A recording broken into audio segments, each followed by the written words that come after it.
Boa noite a todos. É com muita alegria que aqui estamos novamente reunidos, retomando nossos encontros.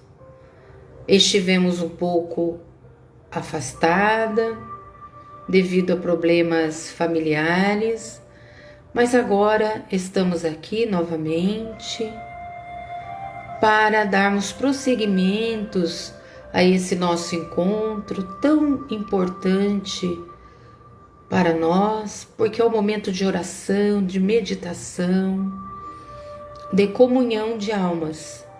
Nos encontramos no campo espiritual do Centro Espírita Vovô Nestor, uma casa que nos abriga, que nos acolhe, nos possibilita o trabalho no bem.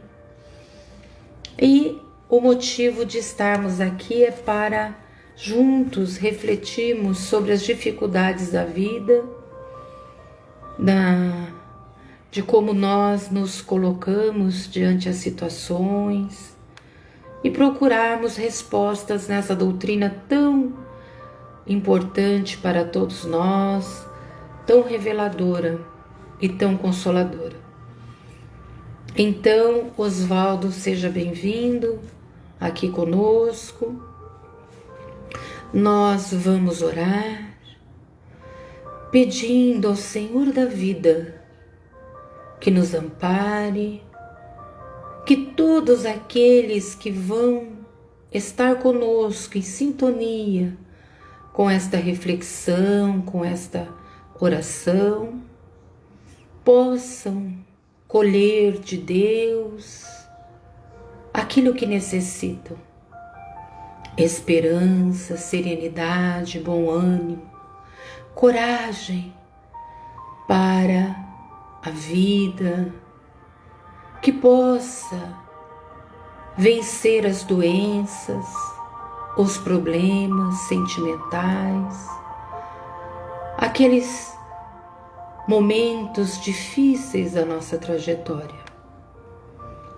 Que possamos, Senhor, compreender tudo isto como experiências de crescimento e amadurecimento. Que a Sua presença, Senhor, esteja aqui conosco, hoje e por todo sempre.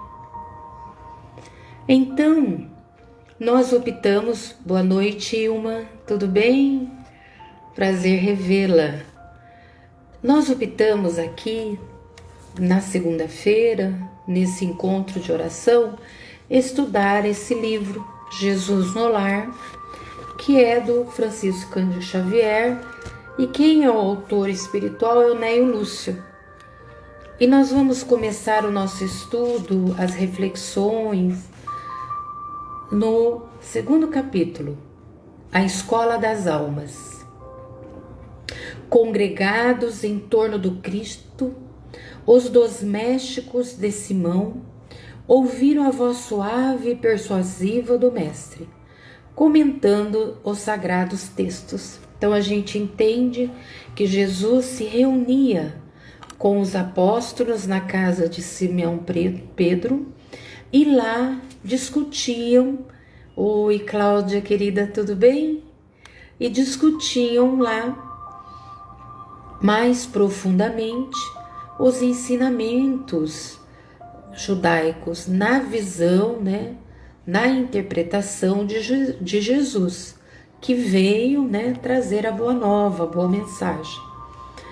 Então a gente entende que Jesus é aquele líder, aquele que vai congregar, como nós devamos ser em nossa casa.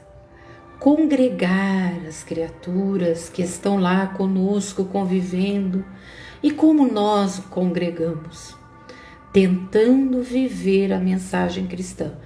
Todos os dias não dá, a gente não tem essa condição ainda, mas nos esforçando, nos desenvolvendo, procurando ajuda em Deus para que tenhamos conquistas espirituais, possamos ser exemplo para os nossos e assim liderá-los com amor, com carinho.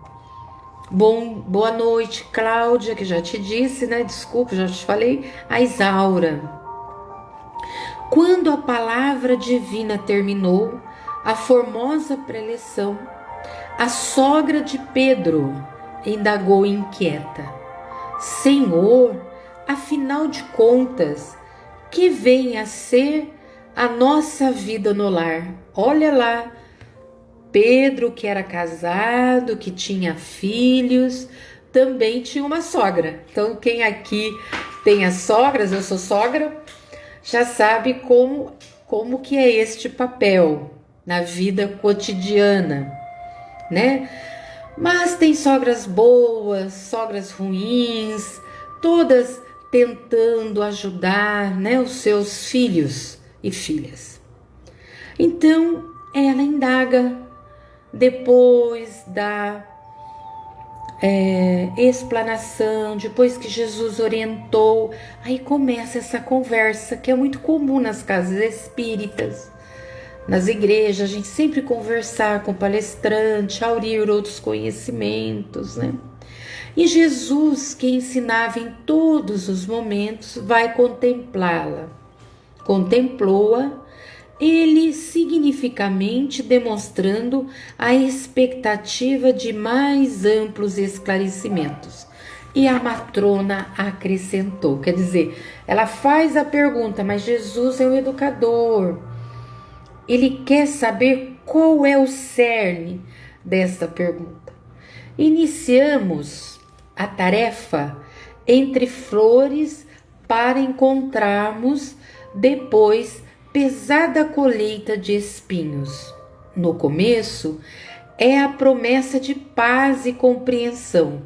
Entretanto, logo após, surgem pedras e desabores. Olá, Lucimar, Neuza. Eu expliquei no começo da nossa conversa que eu tive um problema, né? Na minha família, ainda eu tenho, mas já melhoramos. E me fez ficar aí distante de vocês, mas muito saudosa dessas nossas interlocuções em torno do Evangelho de Jesus. Olha que interessante. Então ela está dizendo que quando a gente casa, quando a gente forma um lar, no início é tudo flores, é encantamento, as pessoas se dão bem, deixa passar as diferenças, né? Vai fazendo aquele vista grossa, aquela postura que todos aqui conhecem. Mas depois, o fardo já vai ficando mais difícil, porque você já vai vendo que a pessoa não modifica, você vai vendo que aquele problema não é de fácil resolução. Você vai observando que aquele lar que você gostaria que fosse o seu retiro de paz, de serenidade, não é. É um local confuso, agitado, há muitas dissensões, muitos olhares atravessados, não há uma harmonia de almas ali. Então, a gente vai ficando meio sem esperança, desesperançado, né? Vai ficando daquele jeitinho. E ela estava desencantada, né? Talvez com problema com os filhos, problema com o marido, né? A sogra de Pedro. Reparando que a senhora Galileia se sensibilizara até as lágrimas, deu-se pressa Jesus em responder.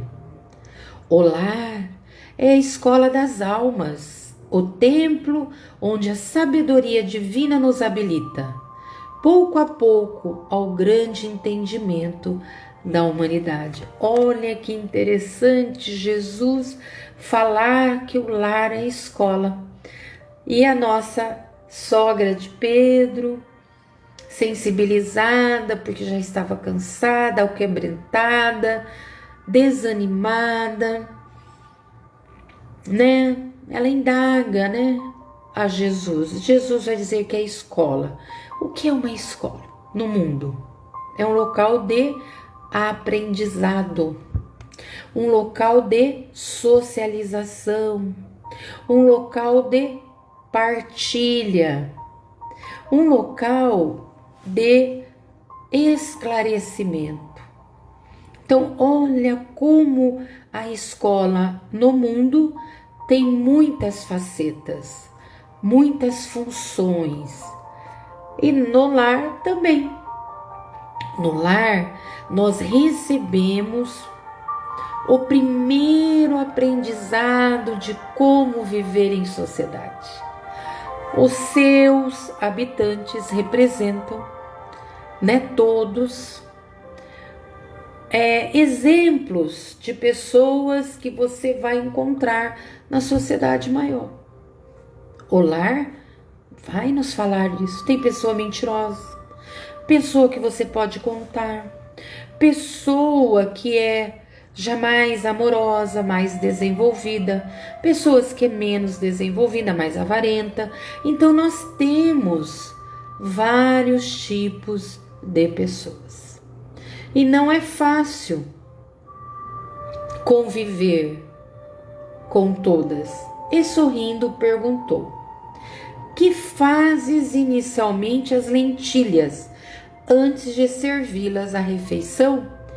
Porque Jesus, sempre quando ele vai ensinar algo espiritual, ele traduz esse ensinamento em experiências do cotidiano, da concretude, porque ele está lidando com pessoas ainda na infância da sua espiritualidade. Ruslana, boa noite do Acre, seja bem-vinda, você tá longe, hein, amiga? Então, a lentilha era um grão que as senhoras, as donas de casa daquela época tinham que trabalhar. Então eu pego essa lentilha, o que eu vou fazer? Lembre-se que não é a lentilha que nós compramos hoje, que está ensacada, está toda pronta para o consumo. É aquela in natura. A interpelada respondeu titubeante: naturalmente, senhor, cabe-me levá-las ao fogo, para que se façam suficientemente cozidas. Depois devo temperá-las, tornando-as agradáveis ao sabor. Olha como Jesus é muito inteligente, porque ele sabia como se processava, o uso da lentilha. E aqui ela está ainda meio incomodada com aquela pergunta de Jesus. Por quê? Porque ela se sente até desconsiderada. Porque como ele pergunta algo tão básico, que era tão comum para as mulheres judaicas. Pretenderíeis também, porventura, servir pão cru à mesa? É Jesus perguntando. De modo algum, tornou a velha humilde. Antes de entregá-lo ao consumo caseiro, compete-me guardá-lo ao calor do forno, sem essa medida. Então quer dizer, ele também agora está perguntando de um outro elemento muito comum na mesa daquele povo. Era um prato, que era natural daquela região e também daquela condição social, que era o pão, o bendito pão, Aí a velha tá explicando: não, eu vou pôr no forno, eu vou fazer a massa, porque o forno vai fazer o quê? Assar, vai tirá-lo da condição de cru para a condição de assado, apto a ser, degustado. Então, um grande processo ocorreu com esse pão. Loreci, do Rio Grande do Sul. Olha, a gente tem uma do Acre e outra do Rio Grande do Sul. Seja bem-vinda. O divino amigo então considerou: há também um banquete festivo na vida celestial. Agora ele está ensinando, ele está falando das coisas espirituais, onde nossos sentimentos devem servir à glória do Pai. O lar, na maioria das vezes, é o cadinho santo ou forno preparatório. Olha lá, então ele está falando lá da lentilha, né? Que tem que ser levado ao fogo para poder se preparar, não é? Para poder, ela tá no ponto de consumo tal qual o nosso pão. O que nos parece aflição ou sofrimento, dentro dele é recurso espiritual. Olha como é sábio Jesus. O coração acordado para a vontade do Senhor retira as mais luminosas bênçãos de suas lutas renovadoras, porque somente aí, do encontro um com os outros, examinando aspirações e tendências que não são nossas, observando defeitos alheios e suportando-os, aprendemos a desfazer as nossas próprias imperfeições. Nunca notou a rapidez da existência de um homem? A vida carnal é idêntica à flor da erva. Pela manhã emite perfume, à noite desaparece. O lar é um curso ligeiro para a fraternidade que desfrutaremos na vida eterna. Sofrimentos e conflitos naturais em seu círculo são lições. Olha que interessante esta fala de Jesus.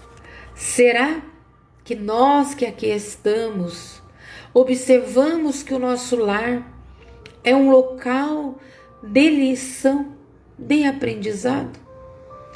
Há uma teoria da psicologia que diz que em contato com aquilo que nos aquilo que em nós fala mais alto de ruim, é onde nós vamos nos observar, né, ao espelhamento, e vamos modificar. Então, aquela pessoa que está lá dentro do nosso lar, que nos incomoda com a sua maneira de ser, de falar, de pensar, de agir, tem muito de nós.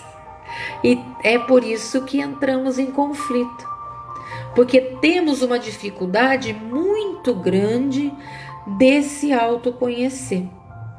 Não se conhecendo, a gente vai vivendo dessa forma, né, de levar-nos, né, de levar a vida de barriga.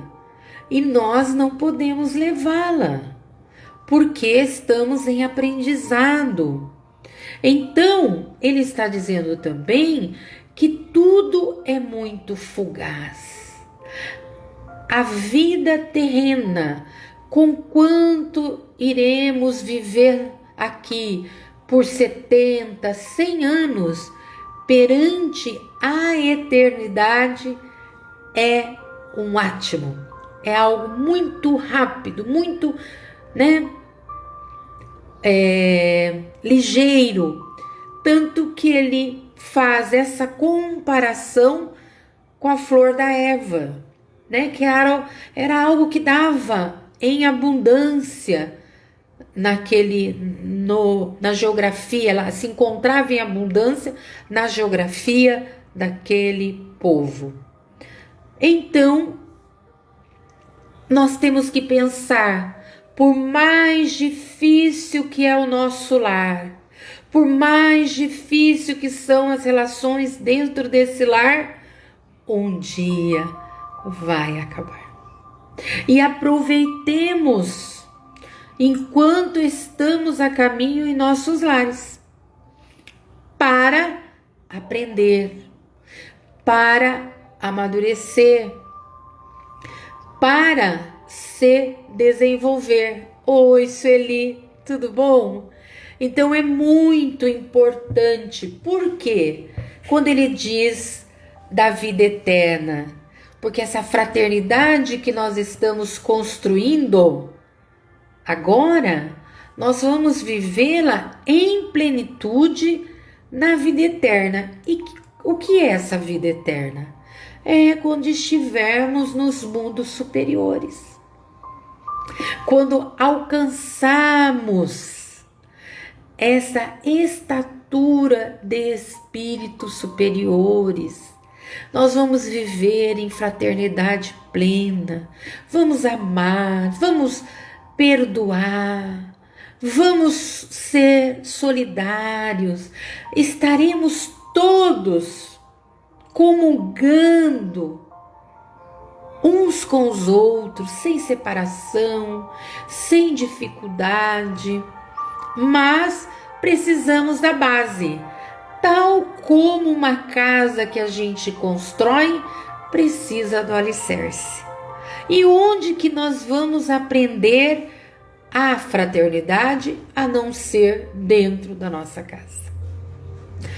Cresci, querida, tudo bem? Como? Onde? Né? Oi, Rosa, tudo bem? Na nossa casa, no nosso lar. A sogra de Simão Pedro continua. A sogra de Simão escutou, atenciosa e ponderou. Agora ela está refletindo sobre o que Jesus está falando com ela. Senhor, há criaturas, porém, que lutam e sofrem.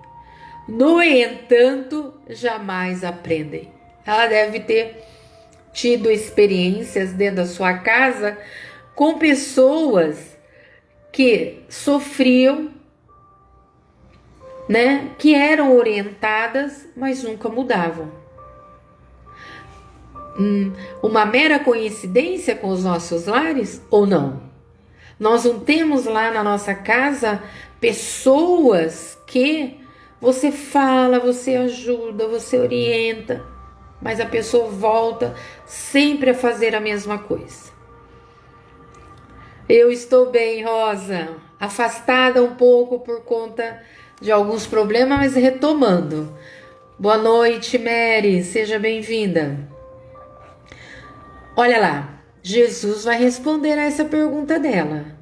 O Cristo pousou na interlocutora os olhos muito lúcidos e tornou a indagar. Que fazes das lentilhas endurecidas que não cedem à ação do fogo? Olha, ele está usando a experiência de culinária dela. Ah, sem dúvida, atiros ao monturo, porque feririam a boca do comensal descuidado e confiante. Monturo era aquele lixo, né? Jogando para fora. Ocorre o mesmo, terminou o mestre. Com a alma rebelde, as sugestões edificantes do lar, a luta comum mantém a fervura benéfica. Todavia, quando chega a morte, a grande selecionadora do alimento espiritual para os celeiros de nosso Pai, os corações que não cederam ao calor santificante, mantendo-se na mesma dureza, dentro da qual foram conduzidas ao forno bendito da carne, serão lançadas fora, a fim de que permanecerem por tempo indeterminado na condição de adubo entre os detritos da natureza. Olha que explicação interessante que Jesus nos oferta aqui. Quando a gente desencarna, naturalmente adentraremos todos nós na nossa condição espiritual e teremos todos muita surpresa. Alguns porque se acham grandiosos, né? A gente se acha, né? E vai perceber que não está nessa condição. Outros, em menor quantidade, se darão conta da grandeza que possuem. Aí, no lar, aquele grupo familiar, né, que estamos todos juntos. Quando morrer, vai haver ali um reencaminhamento. Cada um de nós, na condição de desencarnado, vai para o local onde tem afinidades. Porque o que a desencarnação nos faz é você ser você mesma 1 minuto após o seu desenlace. Então, se você pensava mal, se você era uma pessoa pessimista, se você não era otimista, se você era alguém bondoso, alguém paciente, alguém impaciente, intolerante, você 1 segundo depois continua sendo da mesma forma. E lá no mundo espiritual, nós estamos, né? Nós ficamos, cada qual no seu local, com a condição espiritual que tem. Pensando na escola, né? Que Jesus está fazendo um paralelo com a escola, vamos pensar na escola. Para onde vai a criança de 4 anos? Para a educação infantil. A de 8, para o ensino fundamental, primeiros anos. O de 11, para o ensino fundamental, já do segundo momento. Um de 14, 15 para o ensino médio, um de 20 para a faculdade. Então, cada um vai para o seu local. Porque cada um de nós tem o seu, a sua vibração. Nós vibramos. Lembra da aura? Vibramos, damos qualidades para nossa aura, é como os espíritos nos identificam. Oi, Eliana, seja bem-vinda. Como está sua filha, Eliana? Então, essa identificação se dá pela nossa vibração. E essa vibração, ela é maior ou menor, depende dos nossos pensamentos, dos nossos sentimentos, das nossas ações. Então, é por isso que há essa seleção natural. Quem já cresceu vai para instâncias superiores, vai para locais de maior conhecimento, de maior desenvolvimento. O restante nós vamos voltando de novo para a Terra, vamos aprender de novo, vamos reencarnar em famílias de novo para aprendermos, sermos mais diligentes, aproveitarmos mais as experiências, não perdê-las tanto, sabendo que o tempo é muito importante para o nosso desenvolvimento. Então, era isso que nós tínhamos para falar hoje, deste livro Jesus no Lar, o capítulo 2, que iniciamos o estudo para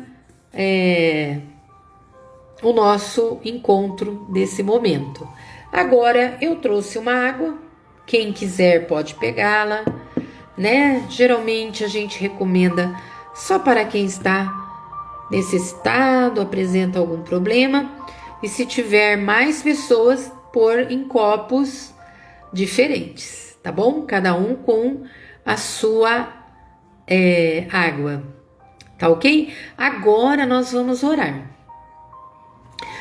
Eu vou deixar um momento para que cada um coloque a sua necessidade para Deus, para que Deus possa ouvi-los e orientá-los, tá bom? Então, todo mundo já pegou sua água, então nós vamos agora com o coração abertos, o coração vibrando, conectarmos com Deus, os bons espíritos desta casa, do Centro Espírita Vovô Nestor, que estão aqui presente nos amparando. Pai, que cada um que aqui está, Senhor, que veio em busca de Ti, possam encontrá-lo, Senhor. Possam buscar-te e dizer-te dos seus problemas, Senhor, das suas dores. Possam elencar as suas dificuldades. Não que tu não saibas, Senhor, mas tu, como Pai bondoso que é, amoroso, tem sempre o desejo que os seus filhos reconheçam suas necessidades, os seus problemas. Porque reconhecendo, Senhor, os nossos problemas, as nossas dificuldades, podemos ajudar na resolução deles. Podemos suplantá-los. Podemos, Senhor, aceitá-los, ter resignação. Aqui, Senhor, estamos todos, seus filhos, trazendo na alma medos, trazendo na alma ansiedade, trazendo na alma, Senhor, angústia, mas que cada um nesse momento, Senhor, sinta o teu amor a envolvê-los. Uma luz dourada envolve a cada um que aqui está, Senhor, e que esta luz possa adentrar em cada um, trazendo para o coração serenidade, esperança. Esperança, Senhor, de momentos melhores, momentos onde todos nós estejamos mais fortes, seguros, animados na fé.